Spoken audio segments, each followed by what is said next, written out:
প্রতিদিন সকাল হয়, কিন্তু সবার সকাল সমান হয় না বন্ধুরা।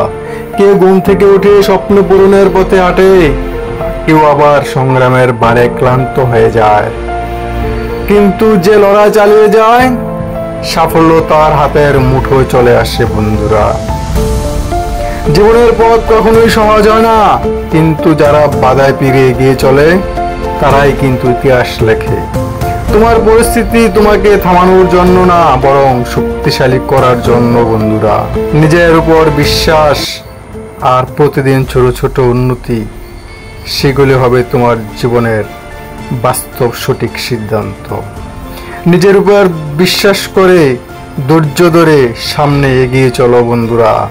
ধৈর্যই সফলতা নিয়ে আসে। কঠিন পরিশ্রমের মন মানসিকতা তৈরি করো। তুমি আজ শুরু করো, আগামীকাল তুমি আলাদা হবে। জীবন শুধু সুযোগের জন্য অপেক্ষা নয়, সুযোগ তৈরি করার নাম। তাই ওঠো, চেষ্টা করো, সুন্দর জীবনটাকে বদলে দাও।